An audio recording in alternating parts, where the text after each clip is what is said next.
From Interior Alaska's most trusted news source, this is the Fbx Evening News.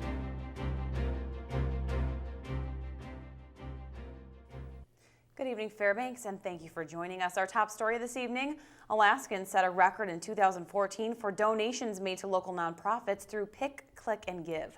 And local agencies profited nicely from generous donations. Leading the way was the more than $27,000 that was designated for the Fairbanks Animal Shelter. Next up, the Fairbanks Community Food Bank received $26,600 from local citizens of the community. They were followed by the Rescue Mission, Loving Companions Animal Rescue, Stone Soup Cafe, the Breast Cancer Detection Center, and the Interior Center for Nonviolent Living, which received almost $8,000. Well, we had a great email today from the Pick, Click, and Give folks, and they gave us all the information about what had been collected or what had been promised so far for Pick, Click, and Give 2014. Of course, that money doesn't come to us until October, but they said that we were right up there with over $26,000. And I'm so glad I have a chance to thank you all for donating through Pick, Click, and Give. A former Lathrop High School student was shot and killed yesterday in Anchorage. 15-year-old Precious Alex died after an unknown gunman opened fire through a window of her apartment in the early morning hours yesterday. According to authorities, there were multiple witnesses to the incident yesterday, all of whom Anchorage police had in custody following the shooting. Family members of Precious say she was shot in her side after the bullets came through the basement windows. Fairbanks North Star Borough School District confirmed to the news center Precious was a student at Lathrop last fall. An investigation into the incident is continuing. 2 suspects were arrested in connection with the shooting last evening. Anchorage police say 28-year-old Lamar Burney and 24-year-old Jamal Townsend face charges of first and second-degree murder, first-degree attempted murder, and second-degree assault in connection with the early Tuesday morning shooting. Not guilty pleas yesterday for a Fairbanks woman accused of felony robbery and vehicle theft. 24-year-old Brandy Jo Vrabek was arraigned in Fairbanks Superior Court. The charges stem from an August 2013 incident. However, Vrabek was also charged last November in connection with a theft and assault at the Fairbanks store Frontier Outfitters. According to records, Vrabek kicked an employee who was trying to stop her while attempting to shoplift from the retail store. She was found by authorities hiding under an office desk, where she was then placed under arrest. Vrabek is due for trial May 26th. For the first time in nearly a decade, the United States Army has announced a full calendar month without any fatalities in Afghanistan. According to the Pentagon, no soldiers died in March 2014. March was reportedly the 3rd month since September 2001 in which no American military members died while serving in Afghanistan.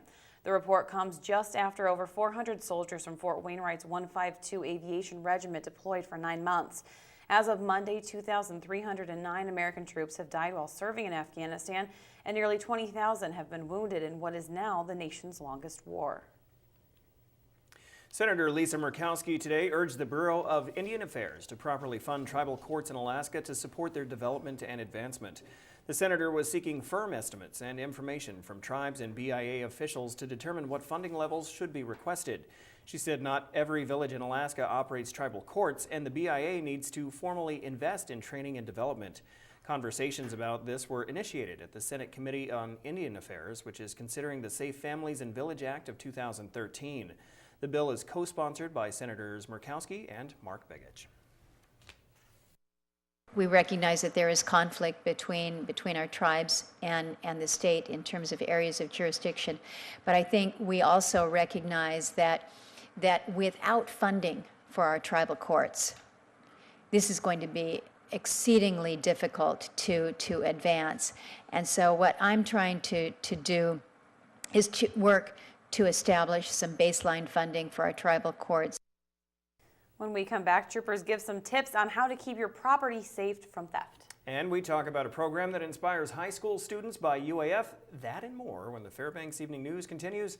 Stay with us. Welcome back to the Fbx Evening News.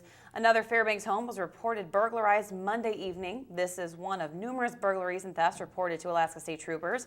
According to a release, troopers responded to the home off of Murphy Dome Road to find the side door had been forced open and multiple items were taken. Some of those items stolen included a flat-screen TV, DVD player, as well as numerous jewelry items. The owners of the residence also reported other electronics were taken from the home.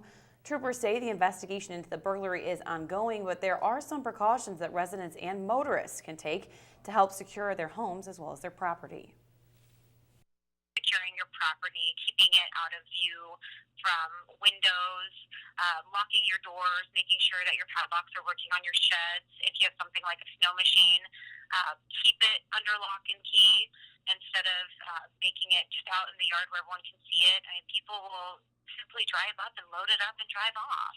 If you have things on your passenger seat that are enticing, like an iPhone or an iPad, just a purse sitting there, you want to make sure that you don't make yourself noticeable. The Alaska Team Leadership Summit, or ATLAS, is a program that inspires high school students by means of a college-based leadership camp. The next program will begin May 31st and will run for 8 days. Students will live on campus, enjoy the academic and social atmosphere, and more importantly, learn how to become better prepared to launch their careers. The program also awards the students completing the course by offering 2 college credits. It's this wonderful network that we're bringing together throughout the state of high school students who, you know, they're about to go out, they're thinking about starting their careers, and now they have even stronger connections throughout the state with people just like themselves who are interested in giving back to their community. The deadline for sign-up is April 10th, and the fee is $450, which includes room and board, tuition fees, and class materials. For more information, go to their website at atlasuaf.com. North Pole will be losing its Key Bank branch this summer. The bank located on the main Santa Claus Lane is supposed to close in June. The accounts will reportedly be transferred to the main Fairbanks Key Bank branch located on Cushman Street. No jobs will be lost in the closure, according to officials with the bank, who cite declining customer traffic for the closure. Officials at UAF are reducing barriers that stop residents from taking college courses, specifically the cost. The Community Adventure in Lifelong Learning, or CALL, lets people audit summer session courses for $100. This means you can participate in every lecture without taking tests or earning college credit. There are 42 classes in the CALL program covering diverse subjects like documentary filmmaking or natural history of Alaska. The director of summer sessions says a local elementary school teacher inspired the idea. And I said, "Oh, are you taking classes?" And he said, "You know, I would really like to take a Spanish class, but I have 2 kids at the university right now, and I can't afford to spend $500 on a class that I don't need for credit. I just want to take for the knowledge, you know. I don't want to take tests." And so I just thought about it and thought about it. How could we do this? Registration is open for UAF's summer session and the CALL program. For more information, contact their office at 474-7021 or find them on the web. We have posted a link on webcenter11.com. Hundreds of people from public safety, military, and nonprofit agencies were involved in Alaska Shield 2014. Monty Bowen takes a look at the state's largest ever disaster preparedness exercise in this week's military report. The event started March 27th and wrapped up today. It was designed to test the response and coordination of different agencies in a disaster scenario. A series of a dozen exercises across the nation, with Alaska being the focus. Alaska Shield commemorated the 50th anniversary of the quake and tsunami and showed the assets and technology available now to deal with such an event. In those days, we didn't have any kind of response like we have today, and we still need to train to be ready. And that's what this is about. It's about pulling together our federal partners, our state partners, our nonprofit partners, and working together as a team for the benefit of Alaskans in need. A big part of the National Guard involvement was with rescue and medical personnel. The medical detachment, our responsibility is to keep the medical readiness for the Alaska National Guard up, so that's mostly what we do. So when we actually get a chance to come out and do this kind of stuff, it's training. I like it. The exercise consisted of simulated disaster locations from Anchorage to the Mat-Su Borough, Cordova, Valdez, and Fairbanks. You know, I've been able to see everything from the Incident Command Center in Anchorage to the field hospital here in Palmer. Saw National Guard from other states in Valdez yesterday. I'm just very impressed with the coordination and the team effort that's going into this exercise. Alaska, we're strategically we're geographically apart from the rest of the U.S., but we're also seeing our Canadian partners move in here and help, and that's what we need in time of disaster. We need great coordination, great communication, and great partners. I think we've got them. This is Monty Bowen reporting. The Military Report is brought to you by Stanley Nissan. Innovation for all. All right, Joe is coming up next with sports, and he's got a little preview of the upcoming high school track season. He's also got the annual Ski for Women event that's going on this weekend, and Joe sits down with Christina Davis of the Nordic Ski Club and Ski for Women, who has more insight on Sunday's event. All right, all that and more with Joe next.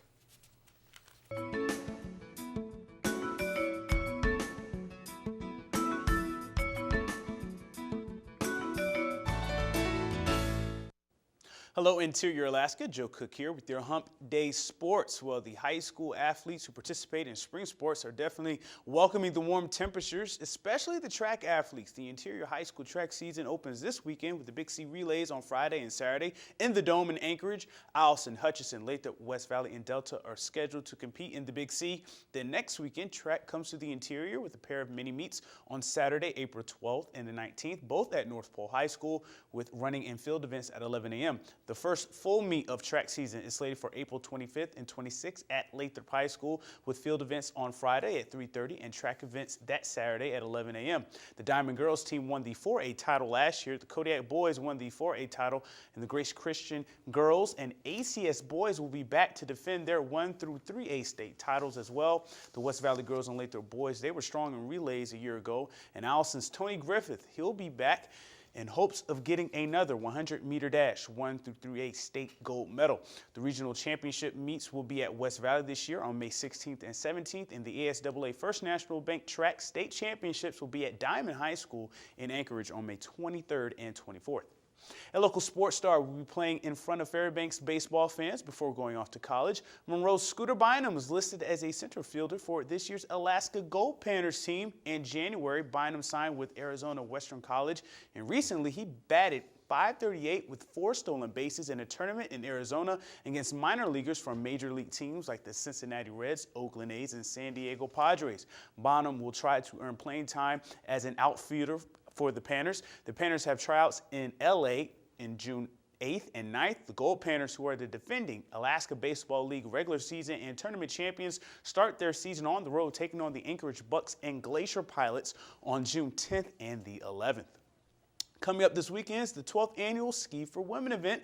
This event takes place this Sunday at 12:30 up on Birch Hill. This family fun event is put on by the Nordic Ski Club of Fairbanks and is a fundraiser for the Interior Alaska Center for Nonviolent Living, or IAC. Last year, 160 skiers of all ages came out to support the cause and enjoy the trails. Lots of women come in costumes, which is encouraged. It's an untimed 5K course. You can still pre-register up until 5 p.m. tomorrow at Beaver Sports, Goldstream Sports, Raven XC, Birch Hill, and the IAC. Also, there's a link on webster11.com where you can register online as well.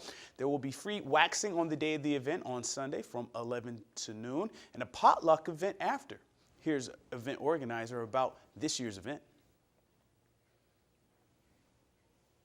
The Nordic Ski Club, some members saw that there weren't a lot of females coming out to the Nordic Ski Club of Fairbanks events, both recreationally and competitively in skiing. So they tried to figure out a way to change that, and this is the way they did that. And it's been really successful. It's really cool to see Fairbanks, just how we are as a community.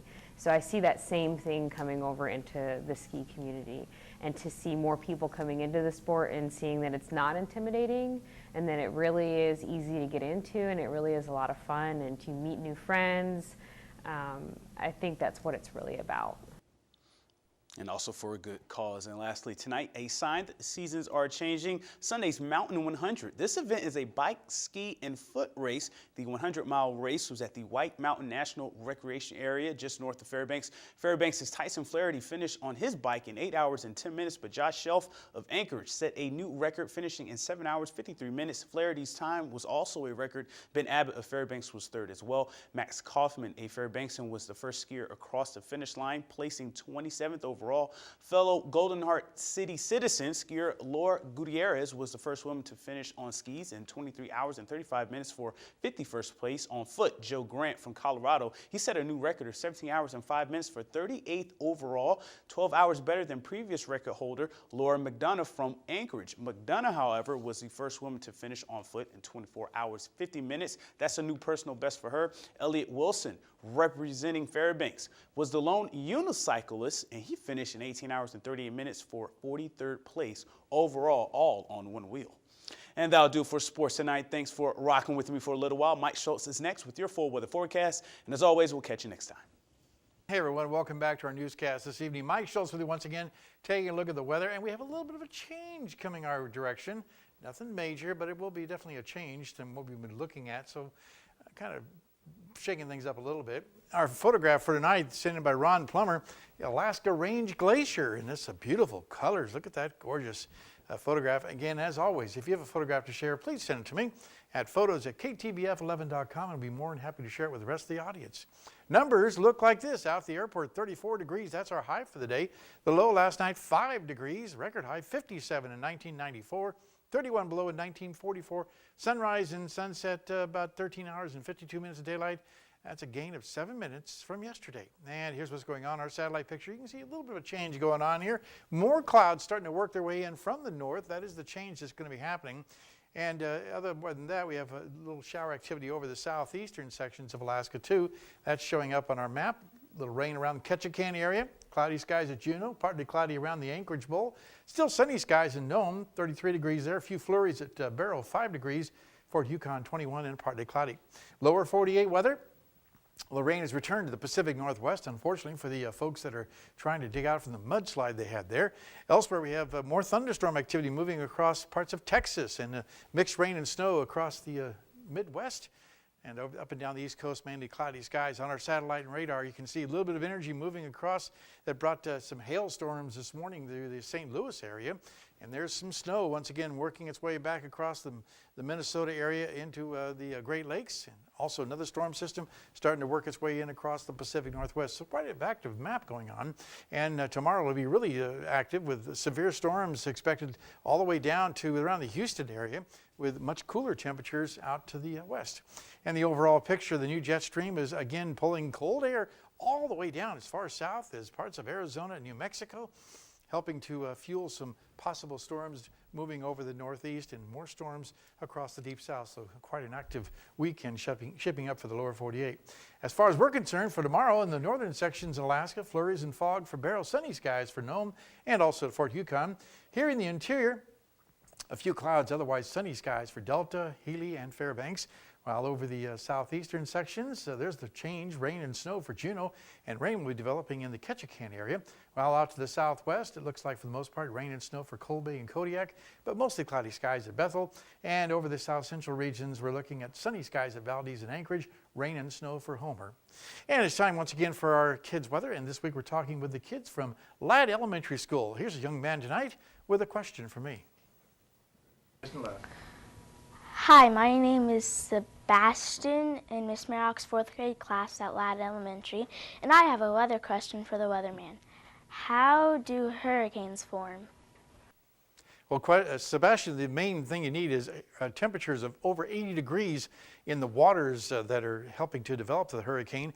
And of course, you need strong thunderstorms. And after that, Mother Nature takes over and starts cooking things up. And that's mainly the main ingredients you need to get a hurricane. Obviously, we don't have them here in Alaska because the waters are cool.